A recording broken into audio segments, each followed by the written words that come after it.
Hi, this is Robert, and here we are with the amp. It's getting fitted together. It is fitted together. What am I saying? Start again. Hi, this is Robert. We've got the amplifier 95% together now, and I want to talk you through some of the things I've done here. Basically, what I did, if you notice, I'll be showing some pictures of this as we go along. Basically, how I went about it is, as you saw last time, we mounted up the amplifier boards on the heat sinks, and then I mounted the back panel onto one heat sink, and at that point I could connect my power wires down here. Hopefully you can see them. There they are. And they are hooked up to the amplifier board up here. And then I also hooked up the shielded input cables. These are a little different than what I used last time. Last time I used some Belden RG58 cables. These are a little fancier. I had them laying around. I found two 8-inch lengths. So it seemed fate that I would use them on this, but they're the Mogami Neglex, which is a balanced microphone cable. And they have two conductors, a hot and a low, plus phase, minus phase, and then a ground shield. And I've basically tied the ground shield to the board here, and negative phase is now also tied to ground, so we have basically our single-ended inputs. Mogami does come in a unbalanced cable, which I thought I had written down. Crap. I'll post that in the notes. You can get the Mogami in a 2-conductor or 3-conductor mode, and it's good wires. Oxygen-free, high conductivity copper. It's about 20 gauge, so not vanishingly tiny like you see in some shielded cables. Basically, the last week was spent burning in the power modules on the base plate. I basically had them, I would plug them in every night when I came home from work and let them go actually till I woke up in the morning. And about halfway through the week, I forgot to unplug it. So basically, all of Thursday and Friday, they were plugged in and powered on. So we got at least 48 hours straight burn in. Voltages still look solid on them. So I felt it was ready to put it in the amplifier. But anyway, what I had done, whoops, there goes my pointing pencil. But basically what I'd done is one side at a time and hooked everything up. So I had this U-shaped shell, which it was then, all I had to do was just slide in the base plate with the power supplies on and tighten down the 4 screws, and we're good to go. So let's see, what else do I need to mention? Oh yeah, these, I ended up trimming quite a bit off of the input cables, roughly 2 inches. It's perhaps a little too tight. We are touching this capacitor, but I'm not terribly concerned. We're essentially at DC at this point, and this is a well-shielded cable. I mean, you can just twist a pair of wires together and you'll get most of the benefit of using a shielded cable. But I felt in the case of this amplifier, which seems to be sensitive to picking up noise because of its transformers, that I would try and shield the inputs as well. I did it on the F5 too. So now I've plugged in the power supply section. You can see that I've now connected the ground here and the line and neutral lines, which disappear down under the base plate and come out over here, and you can see they have plenty of clearance. So we've Once the bottom plate is on, they'll be nicely shielded. And you look in one of the pictures, I have a shot of the amplifier with a top cover on, and thank God the shielded transformer shield. The shield for the transformer does clear the top cover. Everything fits in there. I've put some tape on the top of the risers in case they hit the top cover. You won't, it won't make banging noises if you tap on the top of the amplifier. So at this point, I have hooked up the power supply, the DC power supply cables to the amp board. They were attached in the previous video, if you noticed. I just didn't mention it.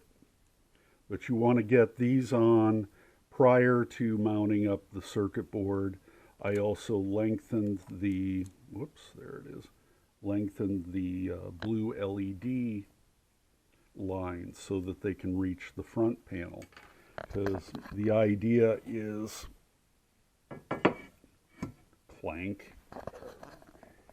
I wanted to kind of emulate the first watt look, so I have a pair of holes, small holes for the LEDs, and they'll poke out the front. And this is kind of similar to first watt. If I wanted to do the first watt thing totally, I would drill more screws and countersink some nice hex head nuts in there. But they'd have to be pretty big. They'd probably be like M5 or 6. But anyway, these have, let's see if we can look here. I have hogged it out a little wider on the back so that the LED fits in there. And that was done. Basically, the existing holes, let's do this. The existing holes are on the back, or part of all the mounting holes for mounting power supply boards or whatever on the front panel, like you saw on my F5 build. I didn't do that in this case.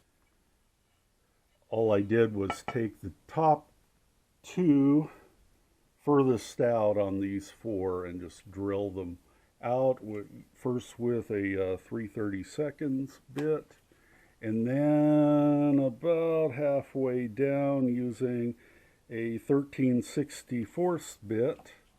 And basically, what I did was put some tape around it, so it couldn't go all the way through without a lot of violence. So if you look, it's only about halfway in, so that should look pretty clean.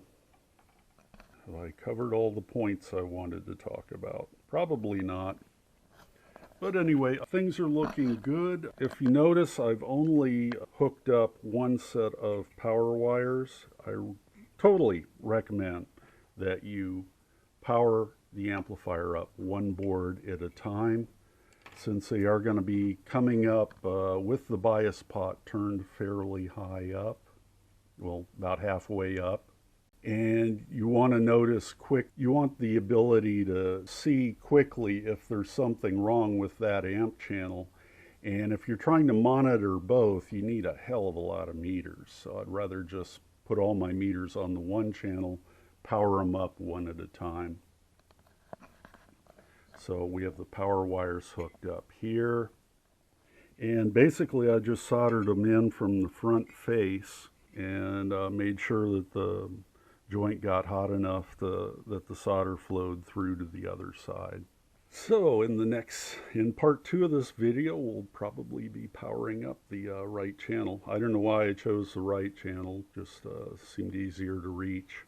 But the source resistors, the source resistors are fairly easy to get at, to put a meter across. The speaker terminals are fairly easy to reach. You notice that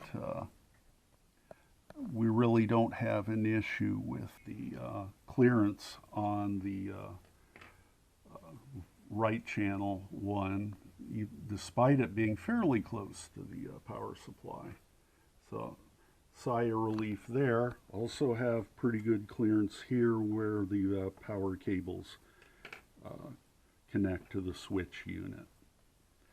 So all in all, it's going together well. We're in the downhill stretch now. Everything's looking good. So let's see how it does when we power it up. Okay, we have our familiar trio of meters. We have things hooked up all over the amplifier. We have our dim bulb tester and the variac. And we're ready to fire it up for the first time. Okay, we've got LEDs showing.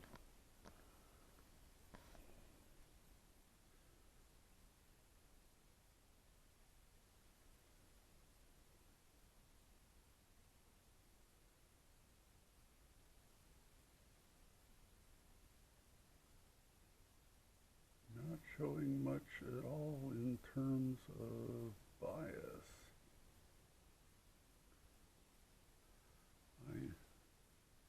Just showing a fraction of millivolts, and we're already 70% up, so I'm not sure why. And also, we're not seeing much happening here with the offset started, was at about 60 millivolts with nothing connected, and it's actually increasing. Okay. Sorry about that.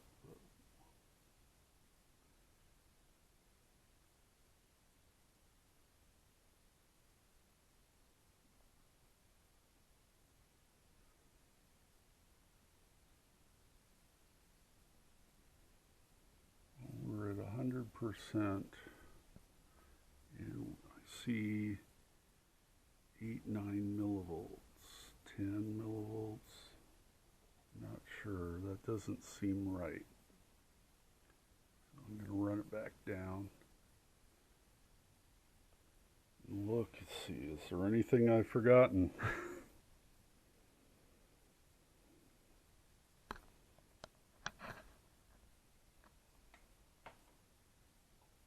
Let's check voltages. Oops, sorry.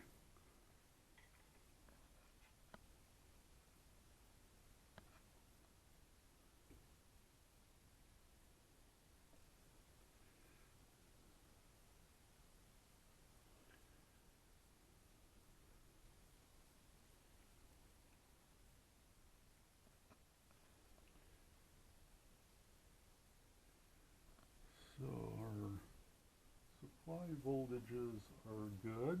There, we're at 100%. We're showing 24. We're high, so it's definitely not much current is flowing. I'm not sure it's biased on very well. Minus 24.7. So yeah, it's definitely not pulling any current.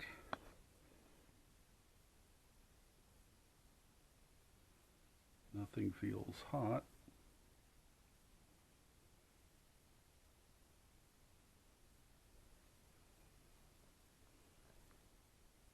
As you can see, I've got, it's possible I'm not making good connection with the big meter. But again, they have the pots labeled in an unusual way. So let's see what happens if, one thing I noticed, the offset has, oh wait, we're still on, we are still on power supplies. So let's go back to our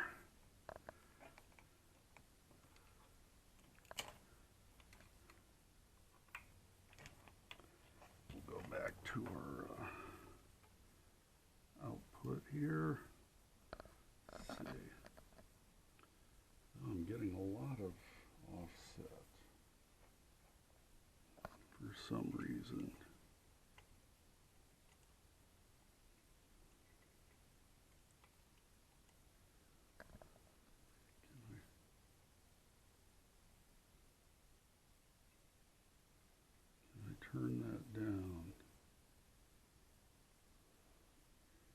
says offset, but it seems to have very little effect. So the notes I have, where are my cheat notes? Set bias at 1.55 amps. God, that seems a lot. Which is about 0.72 volts across the 0.47 capacitor. Fortunately, 0.47 is right here, and it's going to this one, which we can read. So let's see. They've done the biasing on this a little differently than how it was on the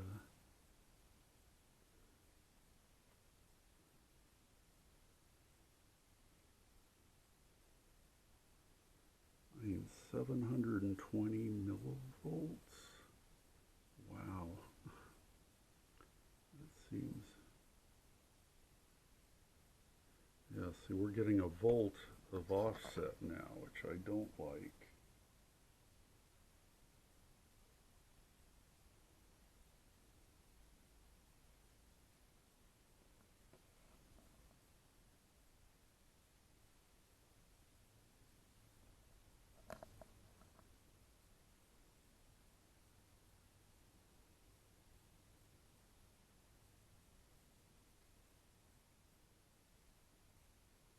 This one's not showing much of anything.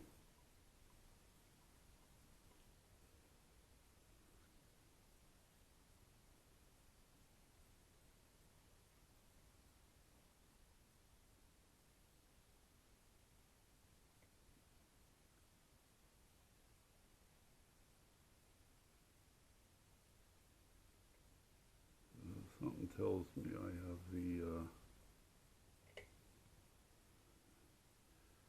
these all hooked up wrong.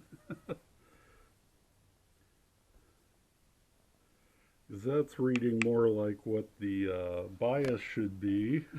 This is reading more like what the offset should be. So, let's see, let's make sure we've got good contact.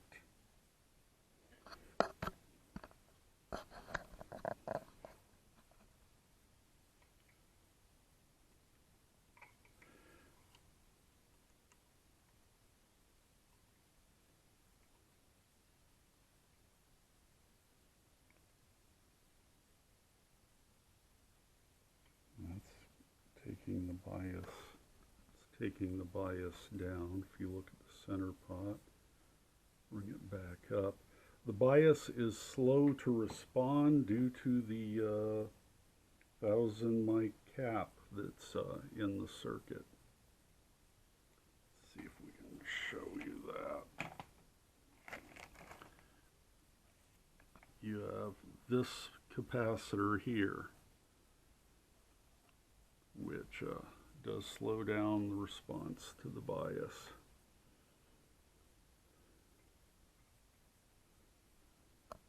So, oh, we're almost at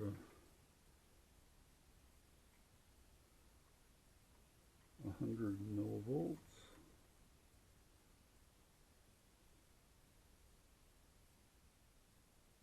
Going the wrong way again.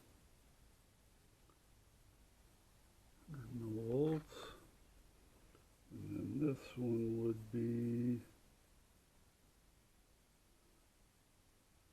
yeah, the bias or the offset seems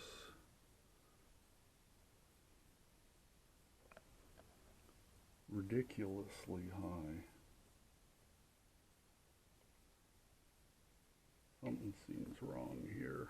Will that reduce at all? Has to go a long way.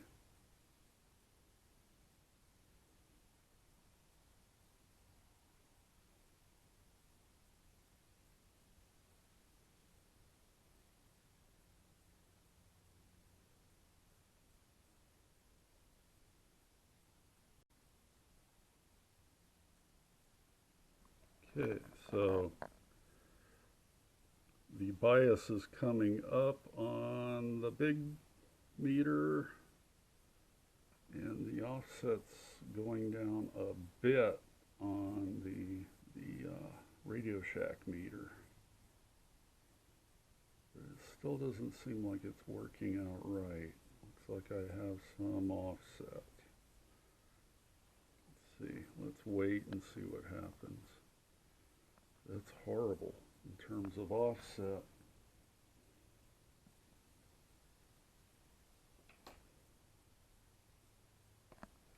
Let's do a temperature scan.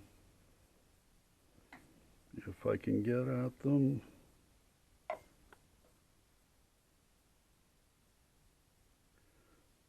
So on room temp at that output, room temp at that output. Slightly warmer, but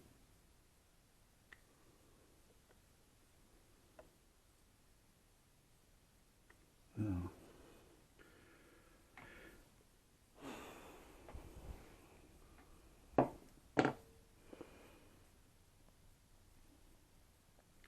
But still, it's showing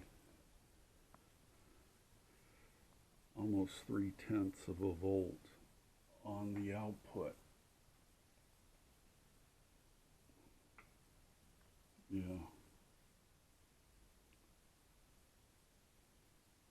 Which I don't understand.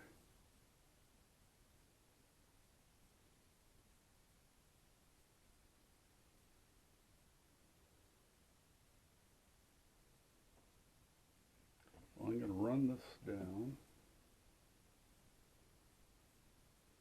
and look on DIY audio. So it looks like once again we are experiencing technical difficulties. This is going to take a little more time than I anticipated, so I'm going to sign off for now. Thanks for watching. I appreciate all of you. Good luck with your future projects, and I'll talk to you later. Bye.